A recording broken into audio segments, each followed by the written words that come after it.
So, I want to just talk a little bit about this. Welcome back. Got to roll with it. What we are going to be doing today is just kind of confirming what we know about IMFs. We do have a review session if you'd like to come in tonight. And the quiz that we're going to have is only going to be a 15-point quiz tomorrow, and it'll be basically on things about IMFs. So today will help a lot with that. On Monday, it'll be about two things. I'm going to show you how to do both of them now. One of them I'm not concerned about it at all. It's about a phase diagram and the heating curve. We hopefully will practice it. I'll send you another video, although I don't think that really matters because I still only have 22 people watching it, and there's 34 of you, so that means 12 of you have still not chosen to watch the metals video. So is what it is. I have come to the conclusion that some of us just don't care. It's okay. Today your penny war, it was due yesterday, your penny war is due. So you should be talking about how if it has a stronger IMF, it has a greater surface tension. So you were supposed to identify which one had the strongest IMFs to which ones have the weaker. And we go from H bonding to dipole-dipole to ultimately London. And the more London there is, the weaker it is. So if there are two things that look very similar and some of it has hydrogen bonding and another one has all hydrogen bonding, well, the one that has all hydrogen bonding will be overall stronger in forces than one that has maybe a touch of hydrogen bonding. And maybe another end of it is like LD or dipole-dipole. Okay? Then, just so I'm going to give you a little head start on it tomorrow at class, I'm going to give you your review already for the final, the review part, so you can get started on that. So then it'll give you more time on Monday to start your take-home that you will have. For some of you that were in band and did not hear this speech the first time, you have a take-home test that you will have 4 days to work on, and that's 2/3 of your final. And then we take a multiple choice test of about 25 to 30 questions in class on Friday or Thursday in here. And that will be 1/3 of your final. Which one? 25 to 30. The in-class would be about 25 to 30 multiple choice questions. And most of them are not calculation. And meaning it'll just be quick, like you'll be able to get it in for sure. Okay? So, anyway, we'll continue to talk more and more, but I did send you this email, so hopefully you kind of are keeping track of what needs to be done. Okay? I'm hoping I can write on this. I don't feel like I can though, so it's awesome. Let me try one more time. Stop. So I'm going to try one last time here. Give me a sec. So you should have your notes out to the 4-packet note. Oh, that's why. That's awesome. Good. Nothing like a...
All right, so phase diagrams.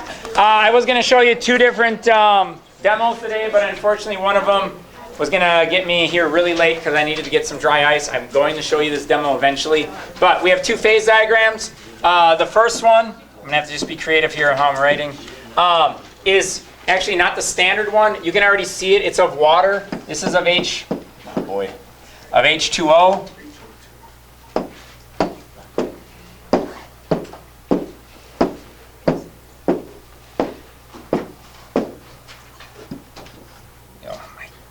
Okay. So this is H2O, and this already says it all up here, but this is of CO2. Okay, this is actually more standard. This one, the look of it, than this. So I want to talk about a couple things. And you can already see, I would just highlight it. This is a solid, liquid, and a gas. We learned about this a little bit in first year chem. It shows phases. A phase diagram shows phases. Note, on the left and the right, you have pressure and you have temperature. Okay? So as you increase the pressure or you increase or decrease the temperature, you're going to get different phases. Normally what they try to show you is a standard like room temperature, standard, not room temperature, but standard conditions, so 1 atm, and then you kind of have 0 and 100, so like freezing and boiling. What you need to understand is what's happening on the barriers, on the borders. So like when I'm going from here to here, I know we know these words already, but this is melting, right? That's what's happening. I am melting going this way. I'm sorry this is so small, but the ink, the way I'm doing this is the only way I can handle it. This is freezing. That says freezing, sorry. So melting and freezing. I hope we understand when we're going here is as I go from a liquid to a gas, that's evaporation.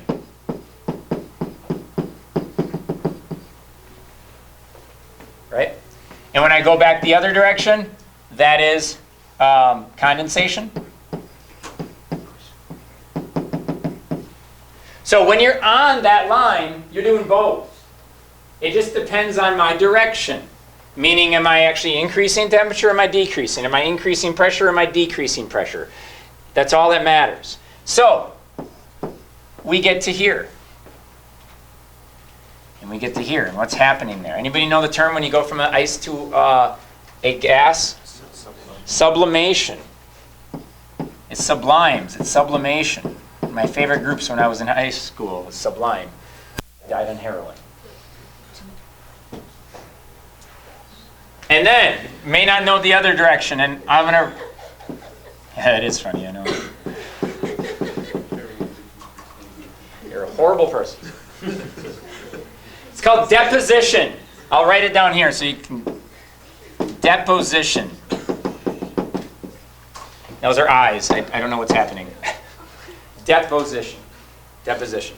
So, you have all these different directions, and hopefully we have time to see the video, but we got to fit a lot in today because of that. There's a really important, there's two other points that we have to learn about. If you alter the pressure and the temperature just right, you go, oh, well, it's just a product of the graph. It's not. It's actually, and I had a video when I first started student teaching way back in the day of this, but we can definitely try to find it on YouTube as well. You can have, oh, great. It's called a triple point, PT. That's a T at the end. Triple point. It's when you have all three phases at once. And it's really bizarre because you actually have freezing and you have boiling happening at the same exact time. And your mind goes, well, that's impossible because you're thinking temperature. It has nothing to do with temperature. At that point, I mean, okay, I'm lying. It does have to do with temperature, but it more has to deal also with the pressure. So if you lower the pressure enough, all of a sudden now the molecules are interacting in a very different way. Okay, because it's all about forces again. So you can actually cause them to want to escape as a vapor, but also come together as a solid and still stay as a liquid form. And it's kind of a mind blow to see it, because they're opposites, and they're opposites in our life. Like, it just doesn't usually exist. Lastly, right here, this will usually stop. Notice it's stopped, it's not going. It's called the critical point. Again, sorry that some of that doesn't look so good. Critical point.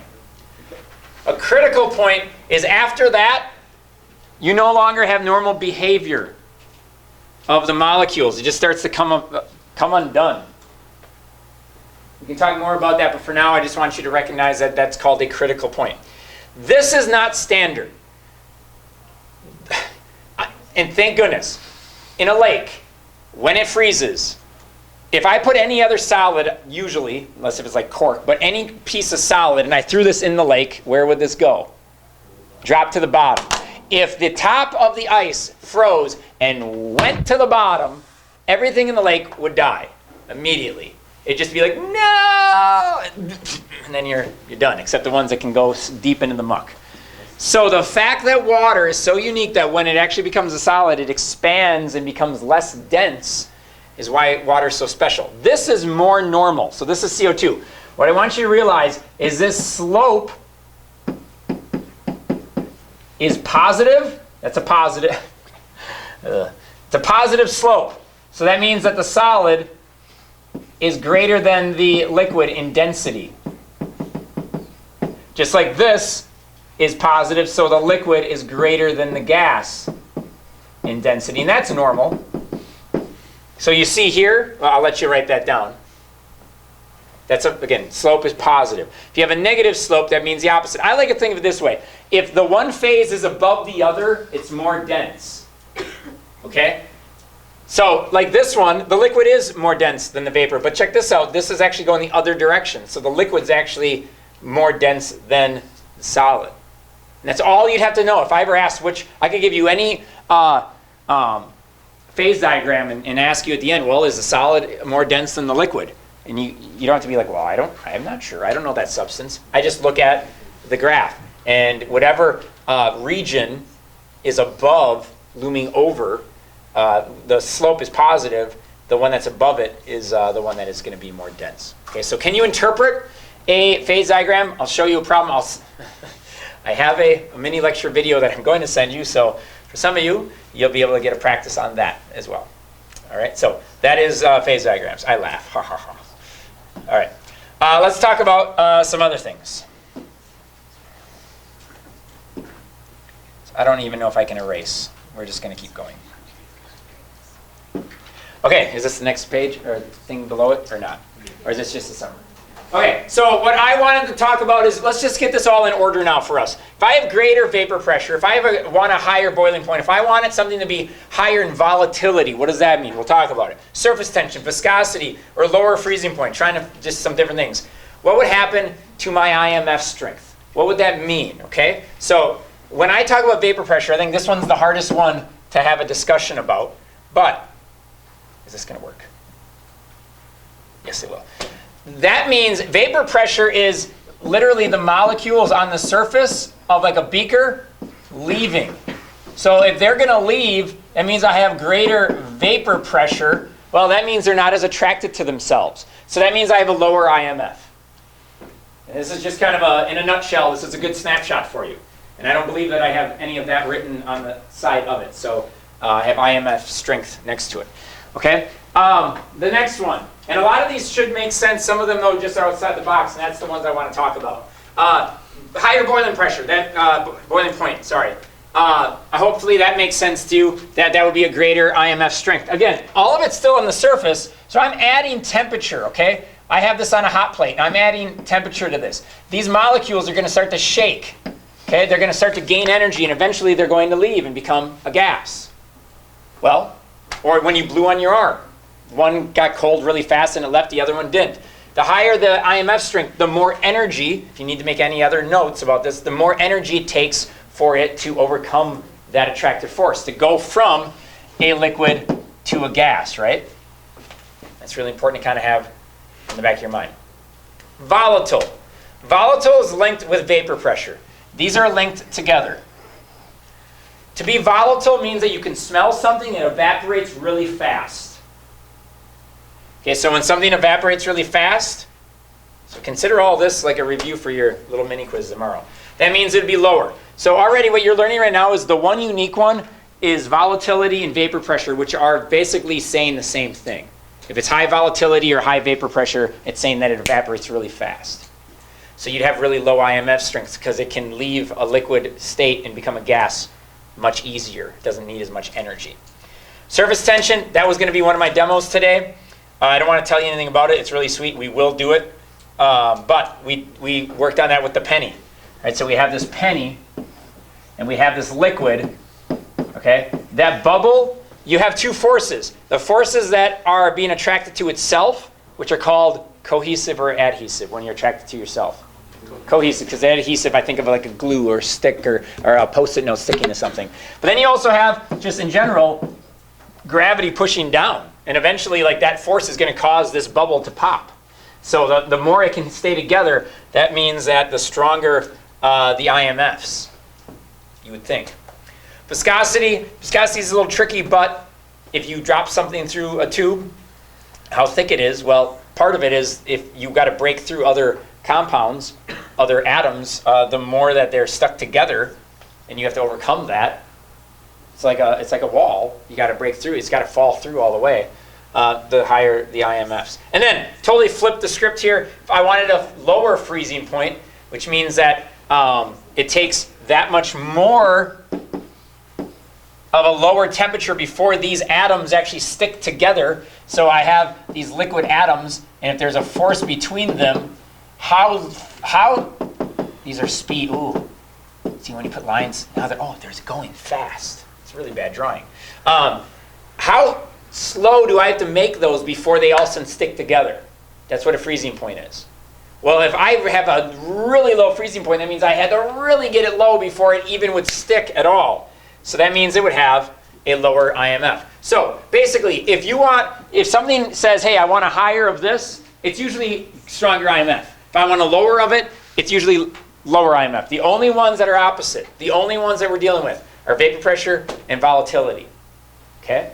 That's why I tried to highlight those. These are the two. You got to make sure you understand that they are the opposites. Because it's not about the strength of the IMF, it's actually the opposite of that. It's the weaker the IMF, the greater the vapor pressure, or the greater the volatility.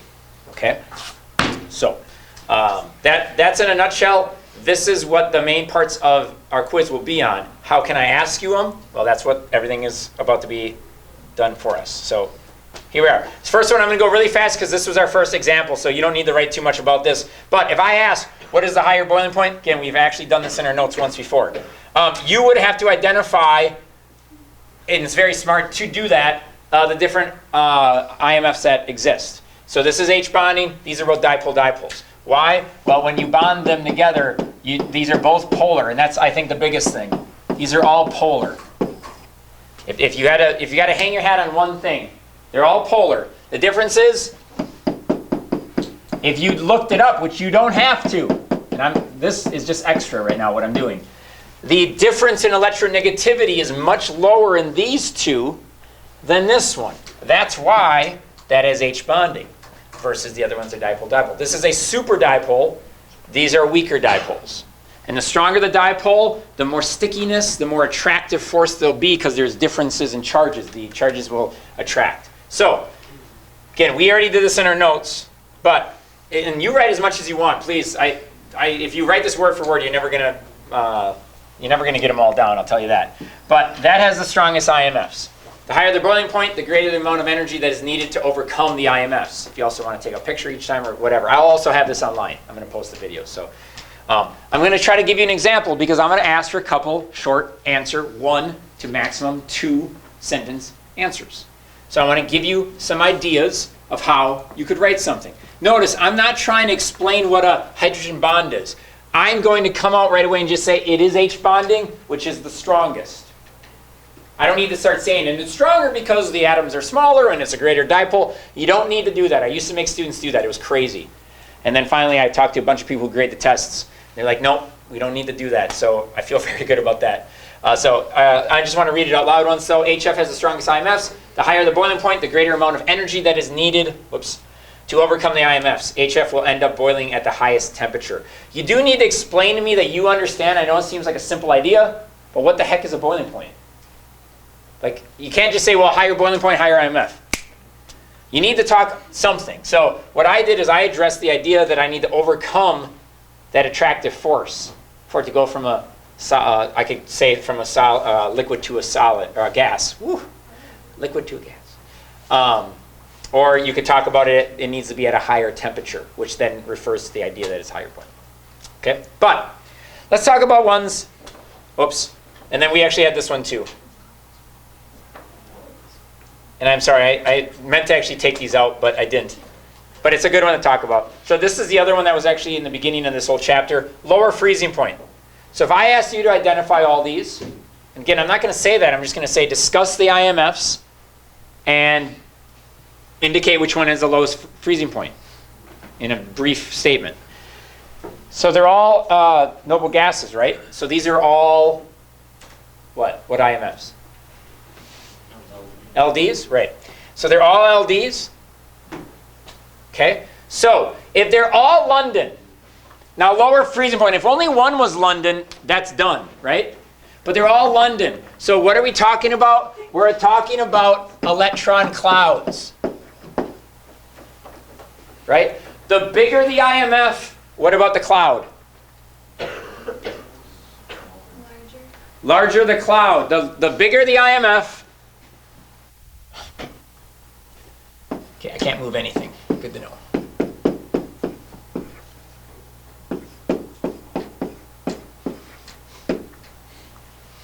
The larger the IMF, the larger the electron cloud. So I want lower freezing point. So am I looking for the largest or the smallest cloud? Smallest. Done. So hopefully,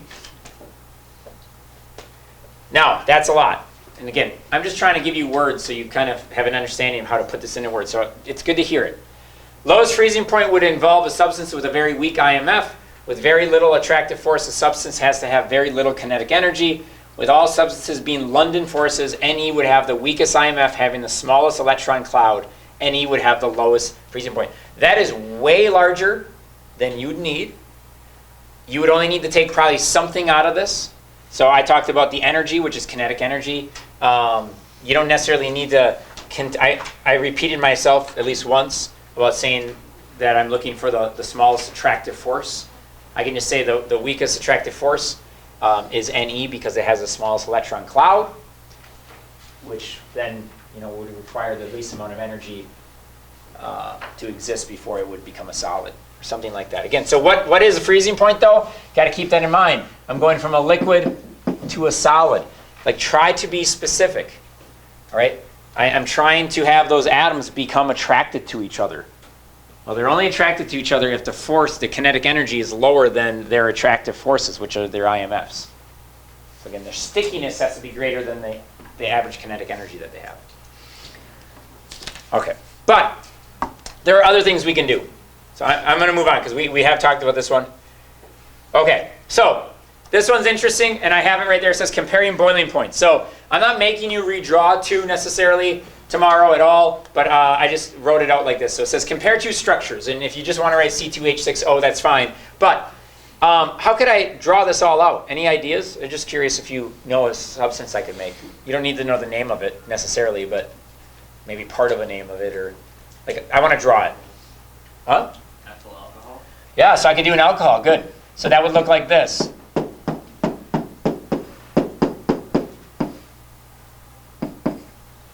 What's another one I could do? Starts with an E. An ester or an ether? Why can't it be an ester? Because ester wears glasses, right? So I need two O's. So an ether looks like this. So this is dimethyl ether or ethanol. Compare the boiling points. What if I drew these pictures for you already and I said compare the boiling points? That's all I'm saying. So what I'm basically asking, which one has the higher and which one has the lower boiling point, and then you're going to have to tell me why. How do you attack it?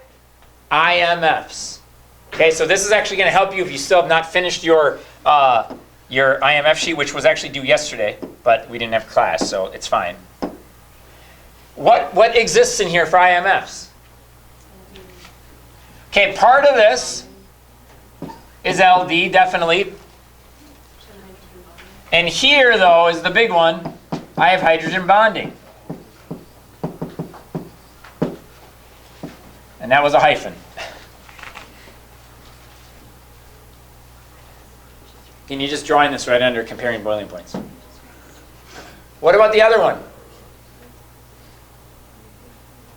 What is that? London. Evelyn, why London? Because it's non-polar. This whole thing is non-polar. It's totally symmetrical. Don't overthink it. That's your first question, by the way, always. Is it polar or non-polar? That's your first question. And then if you say, oh, it's totally different. It's not symmetrical. Okay. Now do I have an H bonding? H to F or N. In this case, it's totally non-polar. So that's London. So which one has a greater boiling point? Because of H bonding, right? So this one, ethanol, has stronger IMFs involved in it, and I would say it, which has an H bond, which causes it to have a higher boiling point. And it's always important to touch on the other one. Actually, how I would start mine, I would say the ethanol has H bonding while the ether only has LDs. H bonding is much stronger of an IMF, which causes it to have a greater boiling point. So to me, this problem is more you identifying, were you able to identify the actual current IMF that is involved in it? Okay, so that is how we would do that. And again, your first question is just, is it polar or not? Is it polar? Okay, let's talk about this one. So I'm going to give you a moment, and you can do this on your own or with someone else. I am making up compounds. It doesn't matter what these numbers even mean. I have A, I have B, I have C. I'm telling you that the vapor pressure, so the pressure of my yellow liquid apparently, that is coming off of here. So for example, it's 88 or 680 or 155. The greater the number, the greater this arrow is, okay?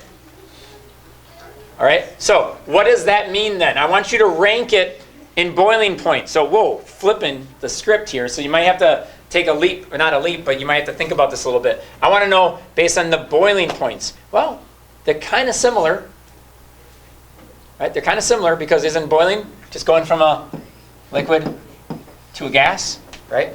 What's this arrow signifying? Going from a liquid to a gas, right? I'm just doing it in terms of what we call vapor pressure.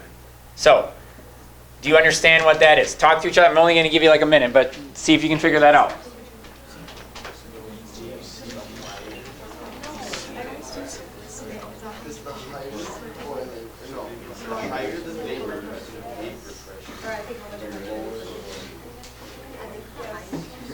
So you're putting the lowest boiling point on the highest grade.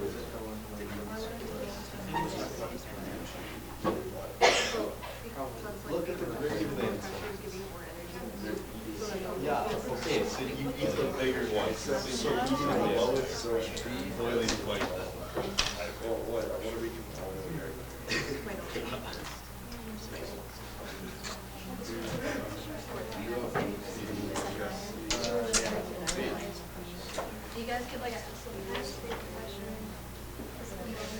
Which one's going to evaporate the fastest, A, B, or C?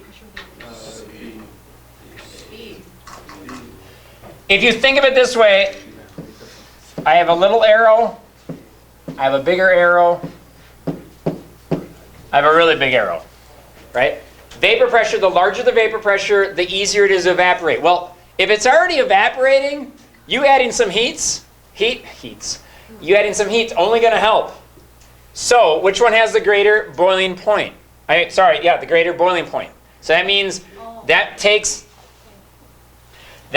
what? The most energy, so the highest temp, right? So what do I want? I want the one with this, in general, higher or lower IMF for the highest boiling point? The strongest, this is a two-step problem. This is not easy. So this is what I want. Like this is going to be the strongest IMF here, and this is going to be the weakest IMF. Let's do it that way. Let's just think about that for a second. Okay, what does that mean? The highest temperature before I can overcome those. Well, this one is ready to go right now. So is letter B the strongest or the weakest IMF? It's the weakest. Volatility and vapor pressure are the opposites. The greater the value, the weaker the IMF.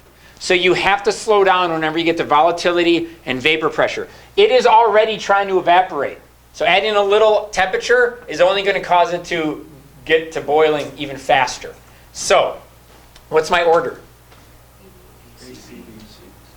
This is the strongest IMF, right? This is the weakest IMF. So it's ACB. That is probably one of the hardest questions I can ask. So even if you're not quite there yet as you think about this, if you come to the review or watch the video later, I'll do another one similar. We still have something else that we're going to do again like that in a minute. That should help. Okay? So, and I'm sorry, I got to kind of move through. We got a lot of different examples, which will help with every example because it just reinforces things more. Okay? So, tricky. This one's tricky. Even if I just ask this, which one has the strongest IMF? That's tricky. You got to realize, oh, lowest vapor pressure, that's the strongest IMF. It's not able to leave. It's more attracted to itself. Okay. So take a look at the next one. Oops. Watch, that'd be funny if it was wrong. I forgot I had that there. I'm glad that I'm consistent in my brain. That is funny. Like literally, I think, oh, I should write that there, and then I actually do that. Okay. Is that on here? That's on here. I have everything on there. Highest boiling point. This is a legit question on your test. So if I give you all these first, what is the first step? IMFs. What the heck am I dealing with? You got to realize, guys, these are the problems.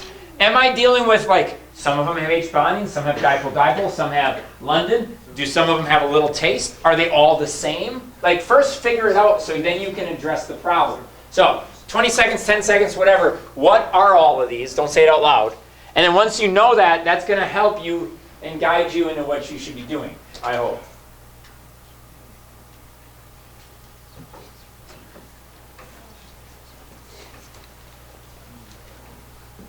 Ashley, what are these? Little H bonding, little dipole-dipole, little London, all of one, none? It's okay if we don't know. I'm asking. London, Why? because none of them have like bones. They're all just like H's and C's. So a good term would be that they are all, they're all non-polar, right? Aren't they? They're all saturated hydrocarbons, aren't they? Remember, we double it and add 2? I'm not going to draw them. There's no need. But they're all non-polar. So, what am I looking for then? If I'm always working with London, then I'm looking at the size of the molecule, right? So which one's the smallest, or do I have it in order? Which one's the smallest one? Okay, so this is just based on the size. This is the, can't even tell what the heck I'm writing there. This is the smallest. Which one's the largest one? The octane? Okay, so those are the only 2 I care about, right? Because it's not like I need a middle one now. So, which one has a higher boiling point? Smaller. Is that higher one or just one? I don't know if I wrote something or not. Hold on. Okay. I did. Guys, it's based on clouds. I cannot erase. I forgot. So if I have a little cloud, that's not what this actually looks like. Or I have a big cloud. What a London dispersion force is if this cloud gets close to another cloud, it will cause the electrons to move and make a very short induced dipole. Induced means that it was created. So temporary induced dipole. So the larger the cloud, the stronger the IMF. So due to all the structures having the same type of IMFs, you didn't have to necessarily write that down. I would just said they're all London dispersion forces, so the largest molecule will have the highest boiling point. C8H18 is the largest and has the strongest LDs. The strongest LDs, this will be on the quiz tomorrow. I will have an LD problem, I promise. And you'll either have to pick the smallest or the largest cloud. The bigger the cloud, the more influence it has. Okay, you have a little kid. You have like a 3-year-old kid that has to run through Lambeau's atrium during a game. And then you have a 7-foot, 500-pound man having to run through the atrium. One's getting through a lot faster than the other because one doesn't have to influence as many other people. Right? Once you start making that contact with other people, then there's a chain reaction. Okay, that's how those IMFs are created. Please don't start talking about people walking through crowds in your examples, though. So there's this guy. Let's call him Jim. And then, right? And then there's a little kid. Let's call him Paco. And he's running. Okay. So there we go. Let's move on. Okay, today is all about as many examples as I possibly can get you. Okay, what if I give you a hypothetical problem? Okay? So I establish, every time I do this throws kids for a loop, so I'm not trying to trick you, but somehow I trick you. If A has a higher viscosity than B, I make you answer 3 quick questions. What you need to do, so it should be on the next page, you need to establish which one has a higher and a lower, or stronger and a weaker IMF right away. So if I just don't even read the rest, if A has a higher viscosity than B, which one has the greater IMF, A or B? A. Every time I say higher anything except for vapor pressure and vapor pressure and volatility, I got the third V one all in my head there for a second. All the other ones, besides those two, those are the opposites. Everything else, if it's higher, then that's higher. So this is the stronger IMF. This is the weaker IMF. I think it is imperative, and I'm going to do another problem tonight. And it might not say viscosity. I could say anything. The tricky one is when I say vapor pressure. When I say A has a higher vapor pressure than B. And then you got to recognize, oh, A has a higher vapor pressure. That means A is lower IMF. So now that I have that, now all I got to do is answer these. So higher vapor pressure. Which one would have the higher vapor pressure? I don't know. Let me see if I have this typed in before I just start doing stuff. Hey. B, because it's weaker. Right? The higher the vapor pressure, the weaker the IMF. Please fill in the last two quickly. I should have actually made you do the first one. I think that's the hardest one. Okay, it's all on the sheet.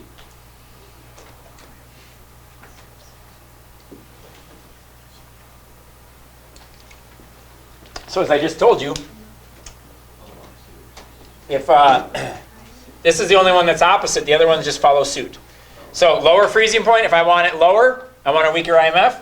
If I want something higher, higher boiling point, I want a stronger IMF. So that's how I could answer those questions. Morgan. Would you ever ask for like Oh, I would. lower boiling point or like Sure. high freezing point? What?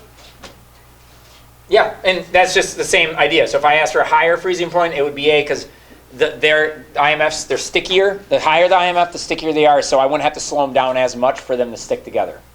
Okay? So don't start getting that confused about lower and higher freezing point, lower and higher boiling point. The higher boiling point, higher freezing point, higher IMF, stronger IMF. Lower boiling point, lower freezing point, weaker IMF. They all link, okay? They all link. It's all about when that substance comes together. Okay, get to another example. Okay, here we go. Cooling curve. Do I have the example written there already or not? I have nothing written. Okay. Oh, shoot, I literally have nothing written. Okay. I'm going to have to make this up. Okay.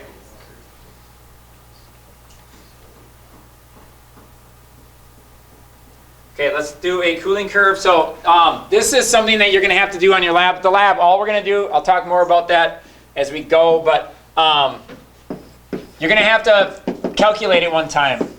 So a cooling curve or a heating curve, same idea. So first, don't make this really large. I need you to, at least half of that sheet on the bottom needs to be calculation. So maybe the first half or first third, draw this picture. And we don't need to draw a lot of it, but I just want you to make sure that you're understanding this again. We drew a heating curve the other day. Same idea as a cooling curve. What we have 5 sections. We're going to number them right now to help keep you organized. Okay, so this is my gas, this is my liquid, this is my solid. And then clearly, this is going from gas to liquid, so this is a phase change, and this is a liquid to a solid. These two deal with very specific enthalpies.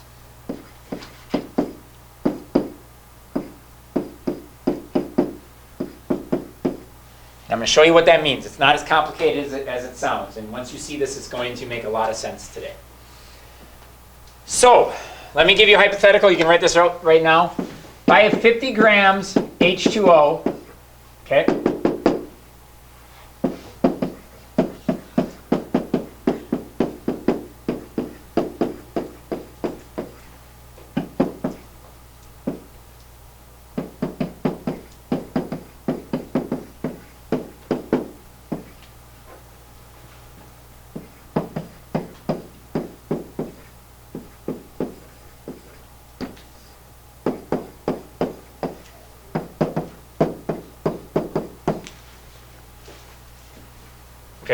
So what is the amount of energy released if it started at 250 degrees and I cooled it to negative 25 degrees? That's my situation. This is for Monday, You're going to get practice on it once, and I'll try to hopefully get to it yet today to show you what the heck I'm looking for. But you're going to take your graph. Your graph looks like this right now, even though it doesn't look very good, I'm sure, for your lab. And we started down here somewhere. It was icy, but then we ended up kind of here. So you did a phase change right here. Okay, we didn't get gas. Why? Because you can't collect. We didn't boil all of it, collect the gas, and now start heating the gas. Okay, and you're going to have to do these steps. So here we go. The best way I can do this is by doing these numbers. Okay, so I have to get to each point. So let me show you how we do this. So number one, I'm going from, well, where do you think this phase change is at? This you got to know. This is, when do gases turn into liquids and vice versa? Well, that's an F word. Fahrenheit's an F word. So 100 degrees. So I'm going from 250 to 100. So I'm using MCAT here. So this is MCAT, simply put. Okay? So here we go. I have 50 grams. We're going to add these all up. This is, what is the specific heat capacity? This is of steam. So we knew of 4.18 for liquid. You don't have to have this memorized. It's 2.0 joules per gram Celsius. You would be given the specific heat capacity of what it would say it would be of gas. So that's what you would need right there. Okay. I think it's 2. Now I'm worried if it's 2.0 or 2.1. Oh, we'll just go with this for now. Then final minus initial. So final is 100 and initial is 250 degrees. And I'm going to get a value. Okay, don't worry about adding it up right now. We're going to just go forward. Okay, how does a phase change look? This is different. This is enthalpy. Okay, so I have 50 grams of water.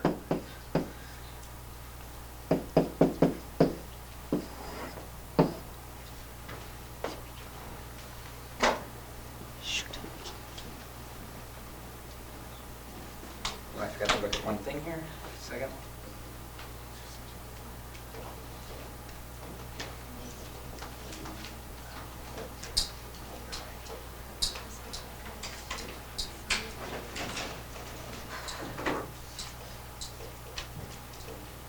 Just sorry. Give me a sec. Really tight.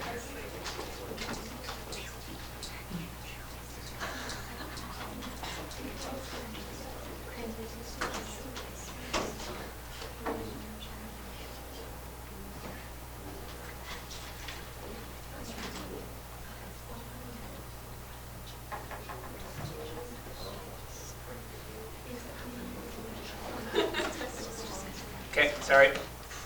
I had to look up a value here. So, it was 2.0. Then you'd be given certain values. So, heat of vaporization, nothing that you have to memorize, is 4.7 kilojoules per mole. Okay, well I have grams. Oh, that's moles. So I need 18 grams here, 1 mole. What you're going to notice really quickly, there's only 2 problems you have to do. They're either MCAT or it's a quick enthalpy equation. So this is in joules here. You notice that? So I want to keep this in joules. So if it's 4.7 kilojoules, that's 40,700 joules per mole, right? So the grams are canceled, the moles are canceled, and that's how much energy it would take to convert all of the gas to a liquid. If it was going the other direction, it's the same idea. It doesn't matter which direction. On that line, that is enthalpy of the vaporization. It's a huge number because I have to overcome from a liquid all the way to a gas. They have to completely get separated. Okay, now I'm here. Now I'm going down this path. Okay, now I got to cool it to get it to become another phase change. So all of the inclines or declines are MCAT. So all I'm doing again is I have 50 grams of my substance. And in this case, I have them right here. The liquid, it's actually 4.18. We'll use what I have written here. 4.2 for liquid.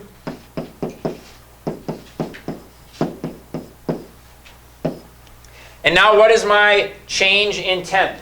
I'm going from where it was just condensing, and now I'm going to go all the way until it freezes, right? So that's starting at 100 and ending at 0. Well, it's always change in T. So I ending at 0, and I started at 100. You have to get that right.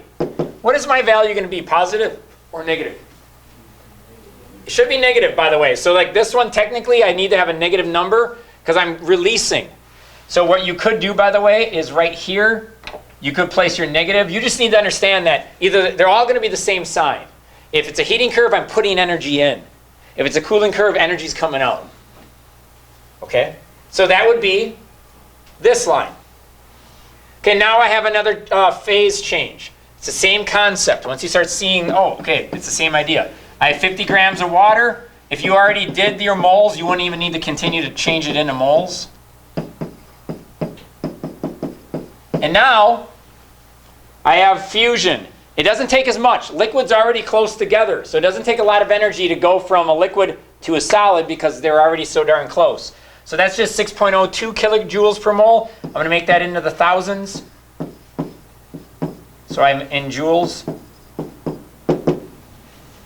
And again, you might want to add a negative, just so it's there.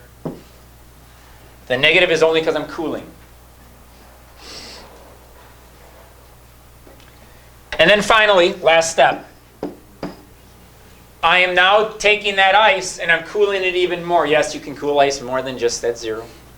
So again, I had 50 grams of it. This is why you need to know how much mass you had. And now the specific heat capacity of ice is 2.1, not a number I have to memorize. All 5 of these things are directly off of a test problem or whatever, an example. And now what's my change in temp? So I'm right here. This is at 0, right? And I'm ending at negative 25, right? So my ending point is negative 25. And I started at 0. And what you do is you add up all 5 things. And that would be a heating curve or a cooling curve. Okay, in this case, again, this is negative.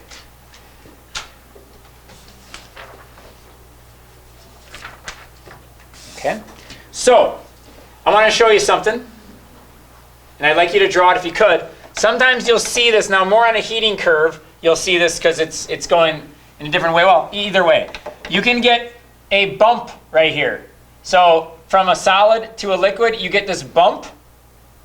So it'll actually look like this. That is called supercooling.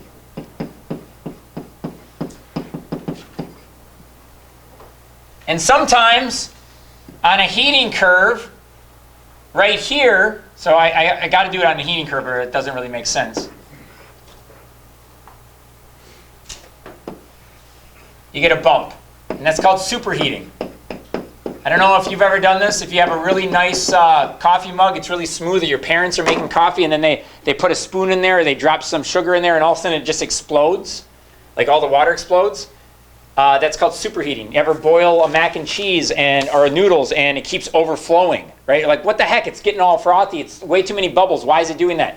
That's superheating. All of a sudden, all at once, it's all trying to become a gas. Because what happened is there was no inoculation points. There's nothing that causes it to start to boil. So it actually gets hotter than 100 degrees. Well, I don't want to bump this. I hope this works.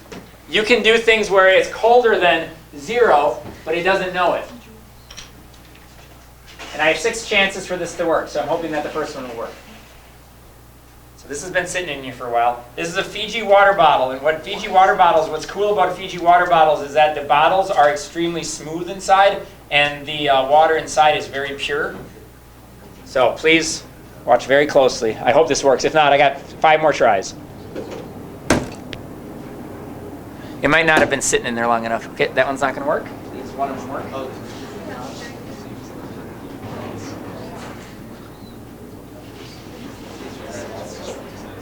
It might not have been in there long enough.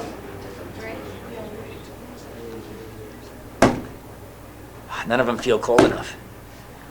Oh, wait, no. I don't think it's going to work. So that's how you do it. So you put salt in here, it actually gets it colder.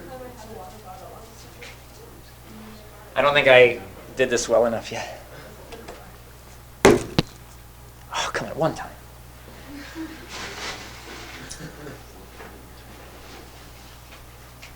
I don't think they were in here long enough.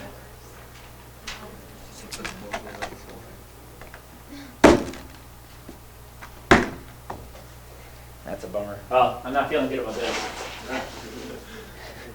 Watch, it works. That'd be good showmanship right there. Shoot.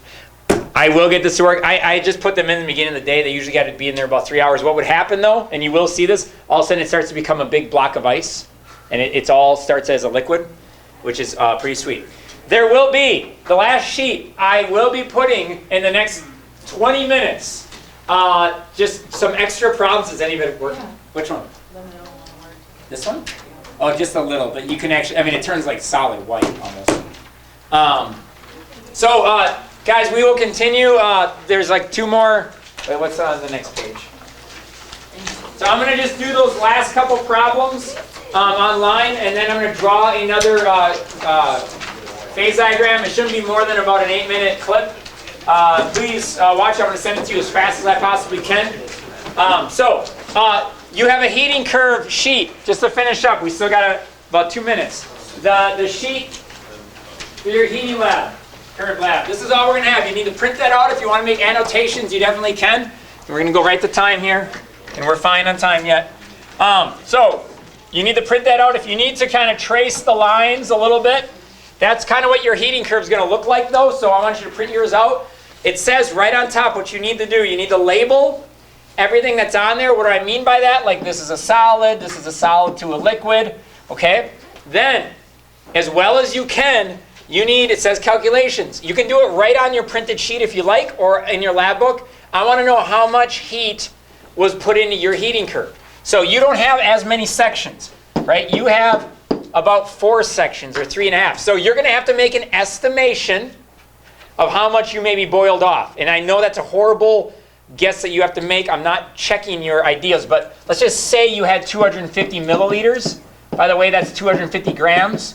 You use all the other values that I gave you today, but maybe you boiled off for this part 10 grams. Maybe you boiled off 10 milliliters. I'm just saying. So on this one, it'd be very different than this. This you'd use all 250. But here, you would maybe use 10 for your T-chart. So when I'm looking at my T-chart, like here I'd use the 250, but here maybe I'd only use 10. But obviously this is a cooling curve. I know we're at time. Just then, what you do is just answer the questions. There's an extra credit opportunity if you'd like. You can read it. It's a good one. Actually, a lot of you will learn something. Then you will actually fill this out. So you need to staple this sheet. This stuff don't write in your lab book. This part you do. This part you don't. So you will need to print off your graph. Your graph you need to send to a Google Drive, and then you can print it directly onto a printer. Okay? Look for the video. We will get that to work. There is a review session tonight if you want to come to it. Some of you did not take solids and liquids. There's 3 of them here. That doesn't make any sense. Yeah, I'll try to have that.